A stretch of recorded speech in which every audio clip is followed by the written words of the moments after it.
I think the left have allowed themselves to be painted into a corner by the right, who've defined them as authoritarian, oppressing the working people, ignoring the interests of ordinary working people.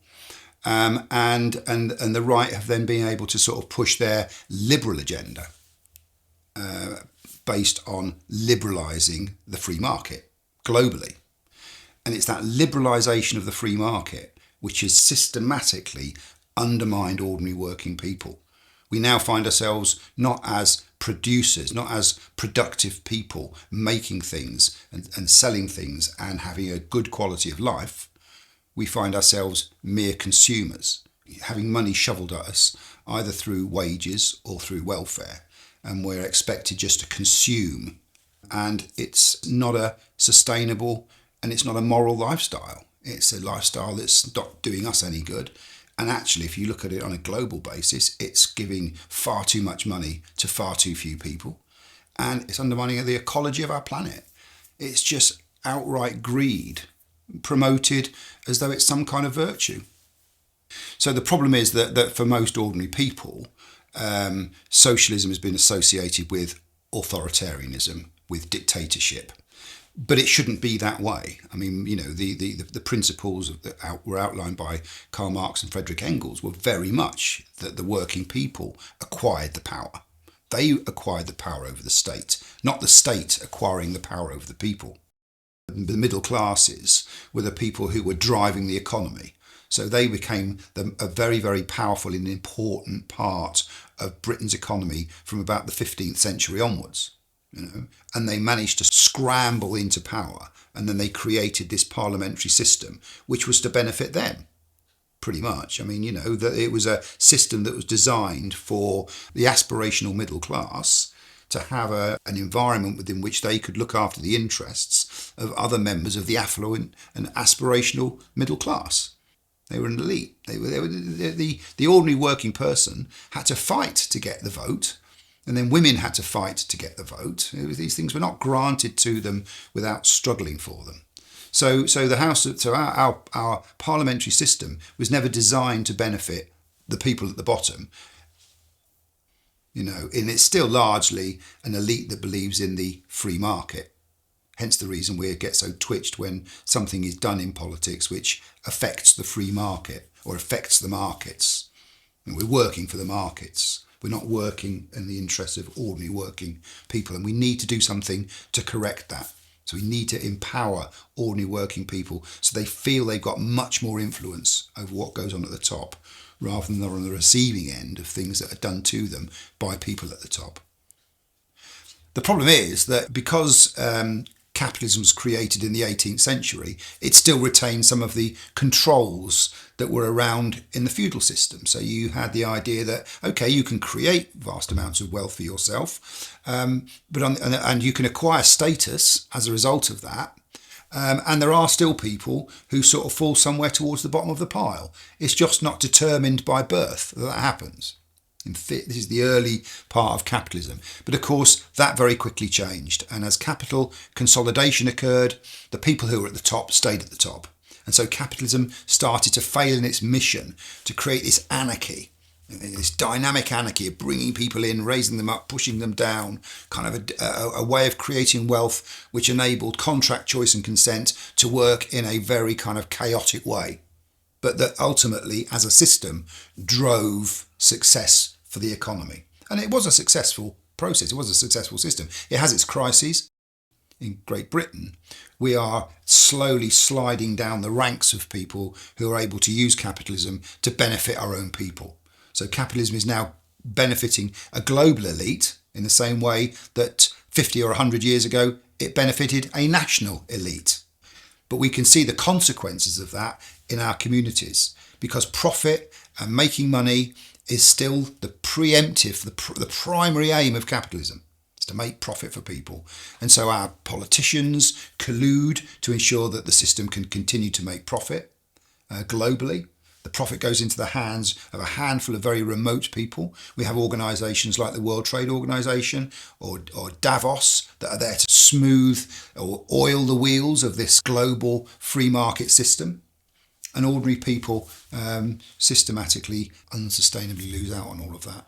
So, in a historical context, we've reached something of the end point of capitalism, not the end point of society, the end point of capitalism, because it's now starting to actually pick away at the very fabric of our communities, and we need to do something about it.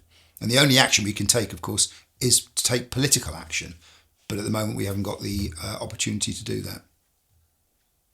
But the problem with rehashing capitalism is that not only do you rehash the good stuff, the contract, the choice and the consent, and arguably some of those things are now under threat anyway, but you also embrace the idea of unfairness, inequality and elitism, and you almost bake it into the nature of society. So we all start to think that unfairness, inequality and elitism are somehow natural characteristics that we've all got to accept. And that when we see someone who's got less than us, it's their fault. And when we see someone who's got more than us, we aspire to be like them. Does our political system actually make us, as individuals, as ordinary people, feel like we're empowered? Because we're forced to vote for people who, in one way or another, don't actually represent everything that we believe or everything that we think. So you find, for example, the most vulnerable people economically, the ordinary working person, is adopting the politics of the far right. The ordinary working person isn't aware that the reason that we have to have high levels of immigration is because our whole service and financial sector-based economy needs it.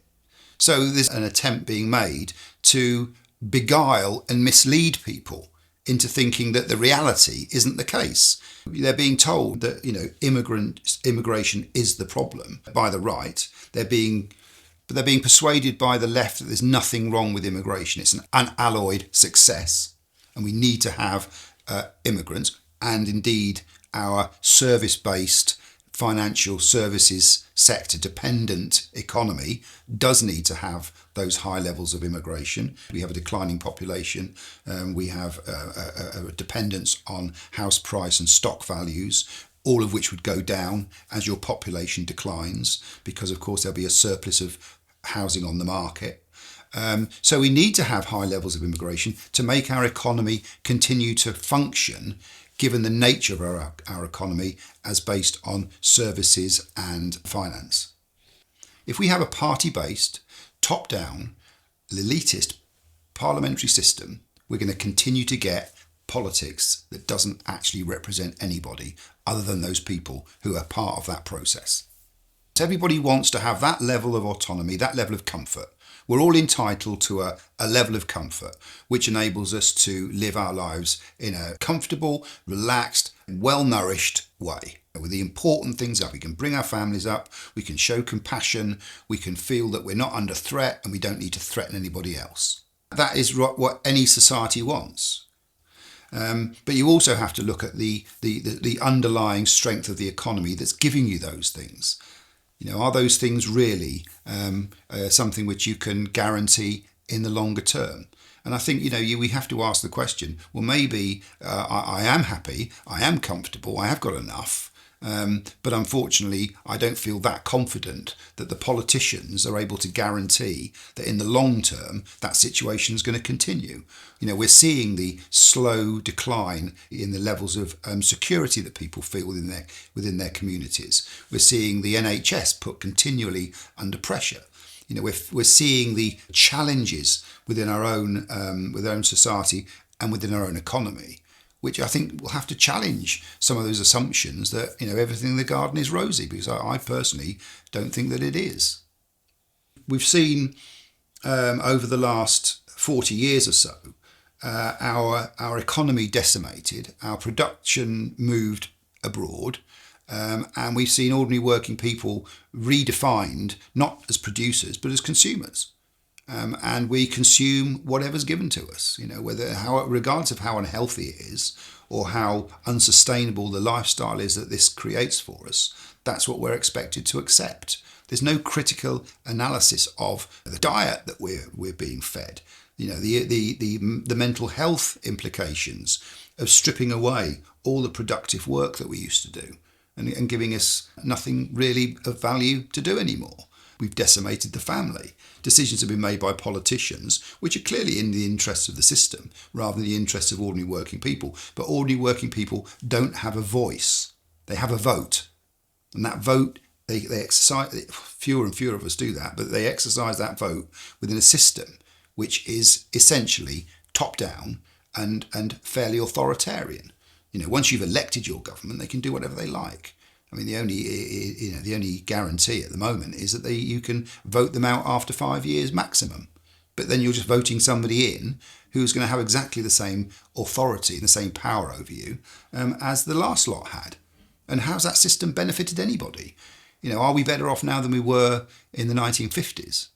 No, we're not. We pay a massive amount for our house prices. Other things have come down in price because the manufacturing of them has gone abroad. House prices have gone through the roof. It's all designed to pay for this complicated financial ecosystem that I refer to.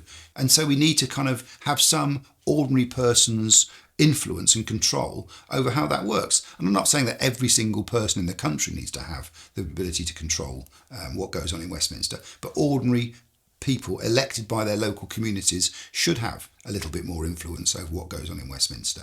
So you sort of bring the centre of gravity from the top slightly further down. I don't think it's going to be given over very easily because I don't think the system, the gravitational pull is to bring more power to the top and to then just do stuff to the people at the bottom, whether it's cutting down on the levels of welfare they receive or cutting down on the quality of their healthcare or cutting down on the levels of policing. These things are realities for ordinary working people that are happening to them as a result of the failure of the system.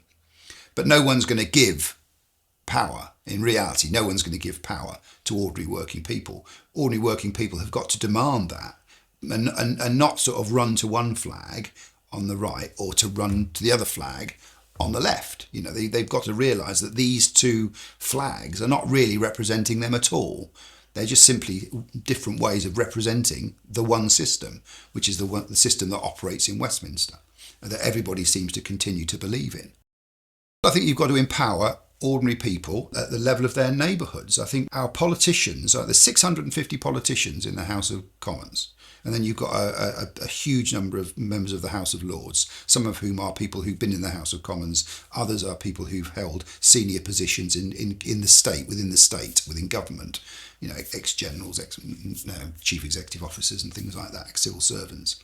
We have to look at whether or not that's really a system which is either representative of the vast majority of people in this country or is capable of representing the ordinary people in this country. And quite clearly, in my opinion, it isn't. So we need to have representatives elected at a local level who have some ability to exercise influence over the activities of what you might describe as the Westminster state. All the power comes down. Local councils are waiting to see what money they're going to get from big government. But big government runs itself in its own way. It's got its own preoccupations. It's wedded into the global economy. It's concerned about making sure that people that matter, the people that the big global players are satisfied with the way that Britain's economy is being run.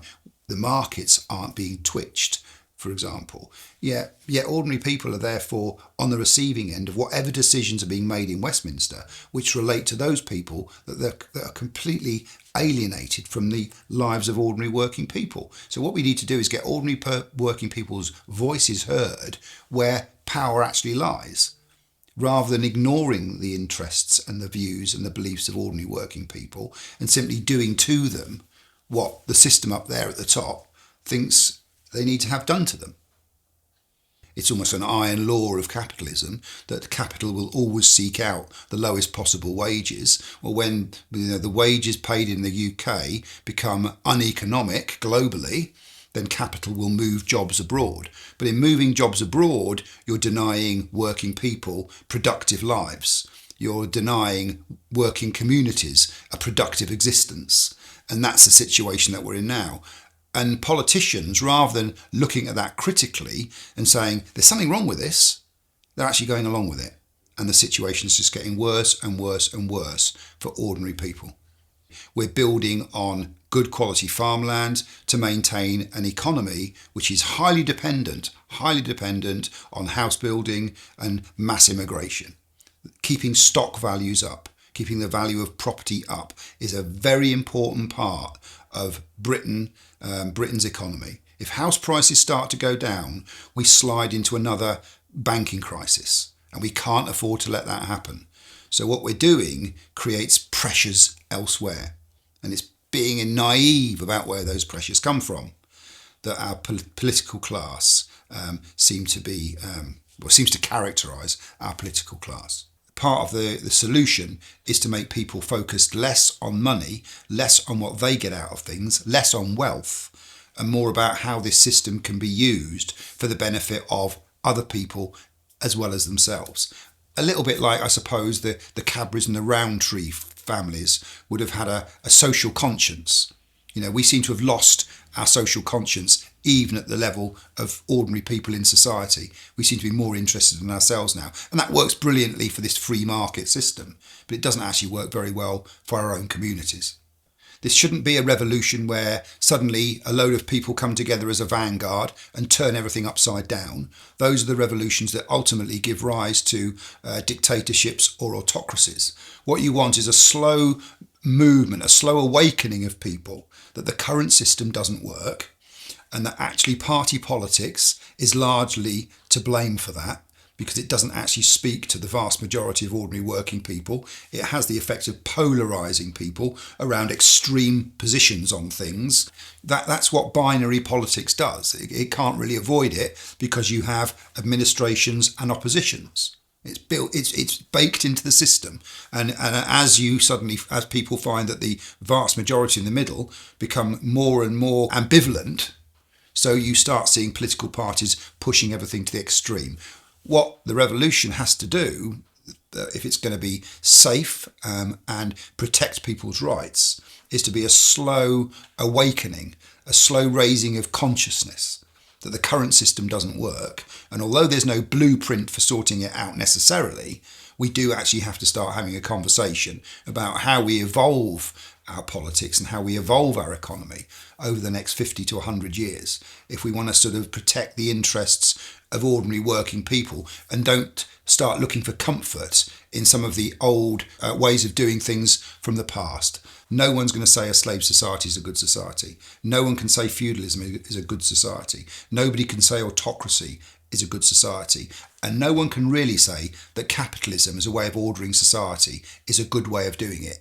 But it has got some advantages. Let's keep the advantages, or recognise what the advantages are, and let's deal with the disadvantages. But let's start to think about how we do that. There's no blueprint necessarily, but we do need to start having that conversation. What we're doing at the moment is saying, well, the current system, seems to work, so just leave it as it is. History doesn't stand still.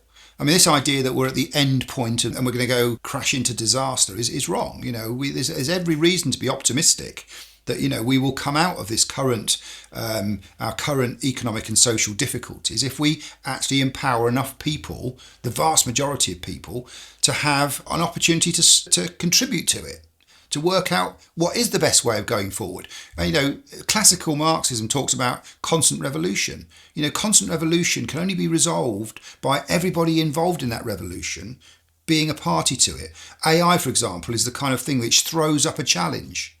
But at the moment, it's being managed by the elites. It's not being managed by ordinary working people. We're remote from that revolution, from that massive change. But we really should be part of it. It should be changing the way public services are delivered in a really important and profound way. But it's not, because there are vested interests that don't want AI to be used to remove £150,000, £200,000 a year jobs. Why would you want to use AI to replace a top flight executive in a local authority? That local authority will have lots of people resistant to that idea. Not only the people who are in those posts, but the people who'd like to see themselves in those posts. So it's the resistance to change caused by the existing system that is the problem. But we've been through numerous revolutions in the past. We used to be tribal societies, then we became slave societies. We're in a mess. But no one's prepared to have a conversation about why that mess has come about, what's caused it, and why we can't seem to get out of it. And it's because in the West we are continually pursuing profit, and we're engaging in all kinds of economic engineering practices to try and keep this process going. But it's doing so much untold damage to our wider populations. It's undermining our political institutions, and it's harming us and the planet.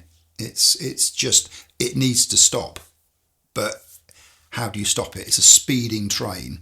You know, it can be stopped, but we just, all of us need to sort of have the confidence to get up and understand it fundamentally. This is what this is about, helping people to understand the problem. And then if people understand the problem, maybe we can sensibly go about trying to solve it, rather than jumping on authoritarian bandwagons and thinking that that's the solution. That's what I worry about the most. I worry about the fact that on the whole, the left, who you would normally associate with being the people who can bring this out of control capitalist system to heel, actually just want to cosplay unfairness, inequality and elitism, not based on necessarily on wealth, but just based on power and access to power and proximity to power. And that's a big problem, because we could go down that route again. I don't think we will, but we could very easily go down that route again, where we simply replace one kind of system based on power with another one. And that's not what people want, I don't think.